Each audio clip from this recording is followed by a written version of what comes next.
खून को मर जाती होंगी कि हमें डर लग रहा है हमें मार देंगे। इन्होंने अपनी जान हथेली पे रखी, यहाँ पे ही बच्चियाँ, इनको तो जेल सिक्योरिटी देनी चाहिए जो कंगना को दी थी, अनएजुकेटेड लेडी को, समझ गए? ये चैंपियन बच्चे यहाँ पे जेल सिक्योरिटी मिलना चाहिए और क्या, घर को वापसी चले जाएंगे। और मैंने पहले भी कहा था कि 38 मुकदमों का शजरा लटक रहा है, जब वो उसकी मूछ का बाल नहीं उखाड़ पाए तो एक सिंगल एफआईआर क्या करती। और जाहिर सी बात है बीजेपी की कोई ना कोई दुखती रग ऐसी है जो ब्रजभूषण के जूते के नीचे दबी हुई है।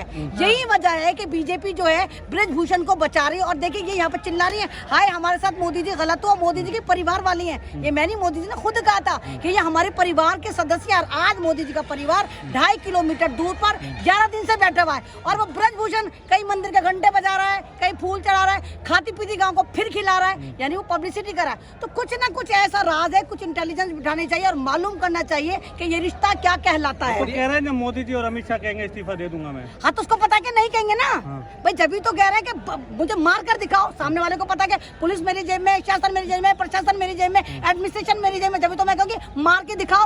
अगर मुझे मालूम है कि तुम मुझे मारोगे, मैं कहूँगी भैया मुझे माफ कर दे, सॉरी, अगली बार ना होना, तो बोलूंगी। मोदी जी क्यों नहीं बोलेंगे? अरे भाई बीजेपी को स्टैंड ही एक तरह करा। बीजेपी तो एक भूखी नंगी पार्टी थी और आज ये अंतरी खरीद रही, तो मंत्री खरीद रही, तो जज खरीद रही, तो चवन्नी चोर खरीदी। सरकार बनाती कब है? जो सरकार बनाते हैं उनकी सरकार हर जगह भाग जाती है क्योंकि हमारी सरकार आके बैठे, इतने बड़े नेशनल, इतने बड़े यूनिवर्स गोल्ड चैंपियन यहाँ पे आके बैठे और इससे पीछे कितनी लड़कियां होंगी जो। एक बात बताइए, अगर हमारे मुल्क का परचम, हमारे मुल्क का तिरंगा दूसरे मुल्क में लहराता है तो मोदी जी तुम थोड़ी ना कर तुम तो चाय बेच रहे थे, वो भी चाइनीज है ना। तो ये वो हमारा झंडा जो दुनिया में रिप्रेजेंट कर आई थी, वो लड़कियां जो दुनिया में बता कर आई थी कि हम भारत की पहलवान लड़कियां हैं। अरे दुनिया का एक मुल्क बता दो जहाँ भारत माता को जय बोला जाता हो। दुनिया का एक मुल्क बना दो जहाँ पर औरत को देवी माना जाता हो। अरे एक तरफ तो तुमने देवी बताते हो और दूसरी तरफ उनका बलात्कार कर करके यहाँ फेंक देते हो।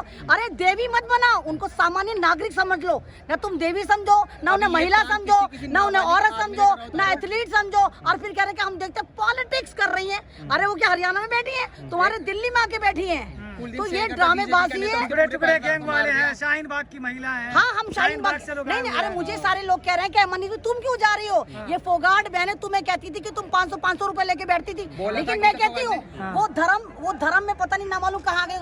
मैं धर्म को नहीं मानती, मैं भारत को मानती हूँ और ये भारत के लिहाज से ये मेरी बहनें हैं। और अगर मेरी बहनें मेरे पे किसी वक्त में किसी के बहकावे में आके पत्थर फेंकेंगी तो मैं बहन होने के नाते इन पर फूल फेंकूंगी, क्योंकि मेरा दीन ये सिखाता है कि आपके साथ अगर कोई भटक के गलत भी करे आप फिर भी उसके साथ सही करें। तो आज मैं इनके साथ हूँ, शाहीन बाग इनके साथ है, मुस्लिम समाज इनके साथ है और आप तमाम सोशल मीडिया इनके साथ है जो इनकी आवाज दुनिया देख रही है। नहीं तो आप तो देखिए सोशल मीडिया पे तो नाक का चीपड़ा, सोशल मीडिया पे वो नाक का चीपड़ा अमन चोपड़ा क्या दिखा रहा, केरला स्टोरी, फलाना स्टोरी। अबे जाहिल यहाँ पे हकीकत बैठी है, तुम्हारी बेटियां बैठी है, इस पे फिल्म बनाओ। तो ये सब ड्रामा का डाइवर्ट करने के लिए, इस मूवमेंट को कमजोर करने के लिए कर रहे हैं। लेकिन रात की घटना ये बताती कि अब पूरा भारत इन बच्चियों के साथ है, इन महिलाओं के साथ है, इन पहलवानों के साथ है। लेकिन सुप्रीम कोर्ट ने तो बंद कर दिया, कह रहे कि निचली अदालत में जाके। तो भैया सुप्रीम कोर्ट तुम्हें शायद नहीं पता, सुप्रीम कोर्ट को चवन्नी के ठंडे की खबर थोड़ी लेगा, लोअर कोर्ट थोड़ी है। सुप्रीम कोर्ट में केस गया, सुप्रीम कोर्ट ने एफआईआर कर दी। अब सुप्रीम कोर्ट थोड़ी देखेगा एसएचओ साहब तुमने एफआईआर करी, एसएचओ साहब तुमने उठाया। सुप्रीम कोर्ट ये नहीं करता। माफ करिए, सुप्रीम कोर्ट किसी भी देश की उच्च अदालत होती है, उसने ऑर्डर पास कर दिया, अब जो है वो हाई कोर्ट देखेगा, वो सुप्रीम कोर्ट नहीं देखेगा। एफआईआर होने के बाद प्रशासन को तो एक्शन में आना चाहिए। अब हाई कोर्ट के बाद तो एडमिनिस्ट्रेशन का, पुलिस एडमिनिस्ट्रेशन का, इन लोगों का काम है ना, तो वो उन लोगों को करना चाहिए। एक्शन ब्रिजभूषण पे नहीं होकर यहाँ के पहलवान पे हो रहा है। तो देखिए ना, जो पुलिस हमारे लिए, हमारी सिक्योरिटी के लिए संविधान की कसम खाती है, अगर वो हमारे लिए खड़ी ना हो, सरकार के लिए खड़ी हो, तो उस मुल्क का खुदा हाफिज। इस देश में सिर्फ कौन सुरक्षित है, किसको इंसाफ मिल रहा है? भाजपाइयों को। काला कपड़ा डालो, सफेद व्हाइट कॉलर डकैत निकालो,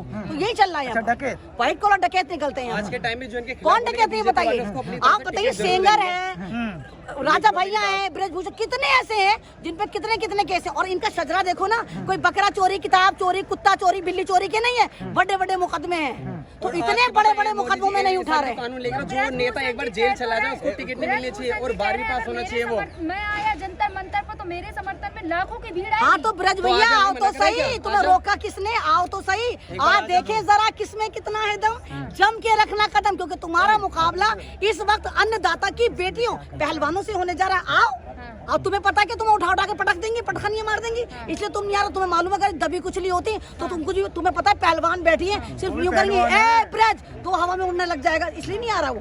कहने में तो कुछ भी चला जाए, वो कह भी दे कि मंगल ग्रह से मेरे साथ एलियन आएंगे, कुछ भी कह।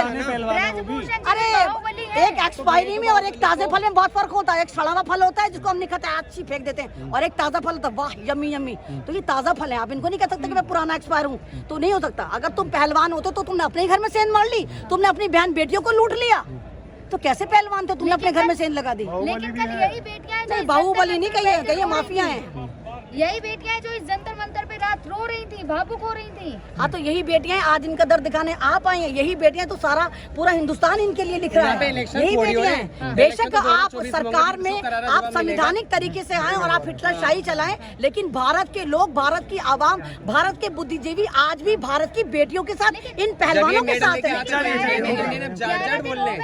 11 दिन हो गए इन बेटियों को यहाँ बैठे हो, लेकिन मोदी जी ने अब तक ना तो कोई ट्वीट किया है। 11 दिन क्या 11 सॉरी साल मोदी भी जी हो जाएंगे अगर गवर्नमेंट इनको इंसाफ नहीं मिलता, ये यहाँ से नहीं हटने की। चलिए 11 साल भी हो लेकिन जाएगा। मोदी जी तो लगातार महिला सम्मान सशक्तिकरण की बात कर रहे हैं फोटो ना। मोदी जी जब कहते हैं कि आजादी का अमृत महोत्सव 15 अगस्त, तो उसी वक्त बिल्किस बानो के बलात्कारियों को संस्कारी बता के छोड़ा जाता है। अगर मोदी जी कहें कि संस्कार, तो समझो कि संस्कार नहीं होगा।